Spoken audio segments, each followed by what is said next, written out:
My mom taught second grade until she was 70 years old, and she loved teaching. She got Teacher of the Year for her district at one point, and I always think of one story when I think of my mom and teaching, and that actually, I didn't know about this until she died, and it was at her visitation, and there was a family that came over, a mom and her older son who had severe disabilities. And the mom was crying, and I couldn't figure out what was going on. So I said, "Do you know my mom?" And she said, "Yeah." She said, "My son had your mom for his teacher when he was in second grade. And she taught this butterfly unit that he loved. And what my mom would do is she would dress up as a monarch butterfly with antennas and a tunic and tights and a sign that said 'To Mexico or Bust.' And she would wear that the last day of that teaching unit when she released the butterfly with all the second graders around her. So that kid loved that unit. And years later, a decade later, when he graduates, he gets a job bagging groceries at the store. And my mom always would wear that outfit grocery shopping afterwards, and she'd tell me it was so funny, and I never understood. I mean, it was funny, but why she always did it until after she died. And this mom who's crying with her son there says, after my son graduated, he got a job bagging groceries. And every single year, your mom would go to that store in that outfit, stand in his line with her groceries, and give him a big hug. That was my mom, and she would do anything for the kids she taught. So I got to see that viscerally of what she did, her career in public service, the life she gave for those kids. And I think everyone should be able to have teachers like that. I'm a product of public education. My daughter is. She actually went to a number of different schools, including one that was over 90% free and reduced lunch for a couple years, one that was around 50%, 60. And so I really got to see a sense of the different school districts in our country and have some really strong feelings about what we need to do to make sure everyone's got that education that's going to give them the opportunity that they need.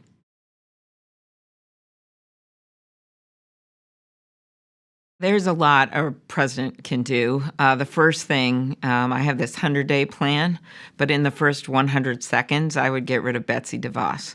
Then the second thing that you can do is to go to Congress with a strong case that can be made for putting money into our schools, since that's how we compete internationally. Since if everyone gets a good education, we're all better off. So my plan would be to put more money into our schools, first with increased teacher pay, and make sure that we do more to reduce the disparity that we see in certain districts where there's a high level of poverty. And so I do this in two ways. One is direct federal funding.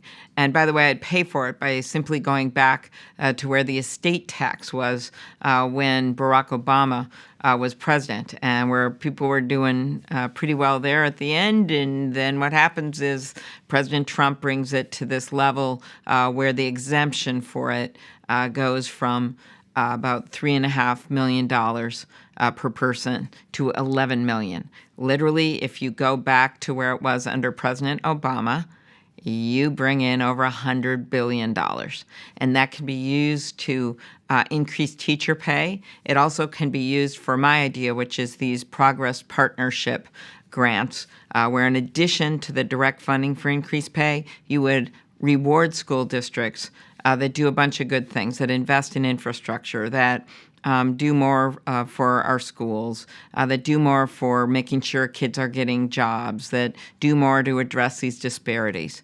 And then the other thing I would do is put funding into school infrastructure. I was the first candidate in this race to come out with an infrastructure plan. And that infrastructure plan includes schools. We have schools in this country that don't have heat. We have schools that don't have air conditioning in really hot climates. We have schools, one that I visited in Yonkers, that literally can only do 30 minutes of gym because the gym doubles for a cafeteria. We can do better than that.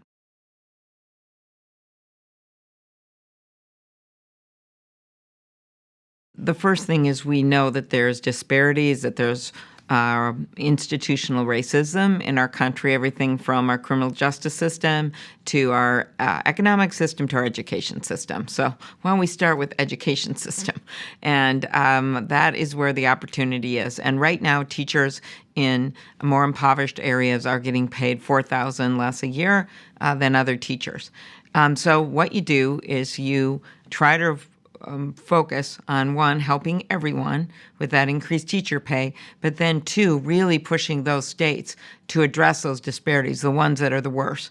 And you do that by rewarding them if they make those changes with federal money. It's sort of a carrot and a stick approach. I think that would be the smartest way to do it. The second thing you do is to make some changes like we have seen for Leave No Child Behind, which left the money behind. And Congress did do some things to change that, which I think was a good thing. And the third thing that I would do is to bring back what we saw in the Obama era, which was making sure that disciplinary policies were not racially biased. And sadly, Betsy DeVos changed that, and I would bring back those protocols.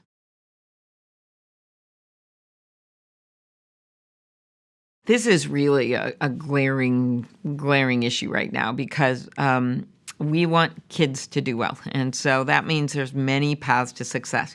My own sister didn't graduate from high school.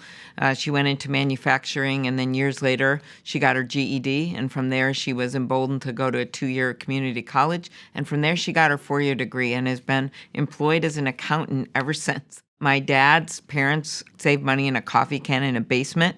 My grandpa was an iron ore miner to send my dad to a 2-year community college. So I am a big believer in those paths to success. And I think we should look at what are our fastest growing jobs right now.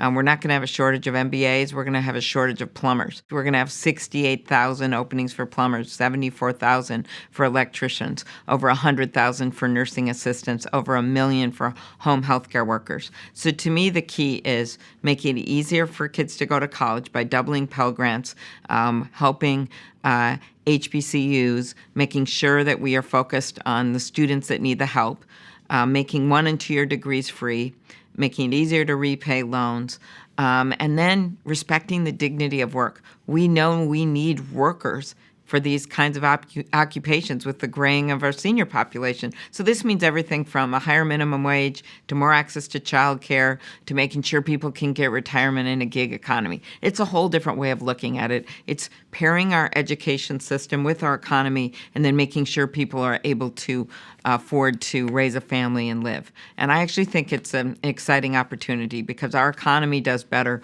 when everyone does better. If you don't bring up education, if you're at a town hall or something like that, it's a question that's always asked because it affects everyone in different ways. Sometimes it's a mom and dad trying to make sure their kid gets a good education. Sometimes it's a teacher who doesn't want to have to buy their own school supplies, but they want their kids to have fun projects they can do in school. Or sometimes it is an employer who can't find employees. So it really, in different ways, affects every single person in this country. So I think you just have to keep hammering home how our economy isn't going to be strong if people don't get good access to education. I also think it matters for our democracy. When we're living at a time with a president who basically is trying to take away the underpinnings of our democracy by making it harder to vote, by not doing anything about election security, you need people to push back. They need a say. And the only way they're going to get to have that say is if they have the basic education that allows them to take on whatever they need to do in a democracy. It might be voting, it might be working on campaigns, but being a functioning democracy means we have to educate our people. And so I think it's actually a really exciting issue to talk about right now.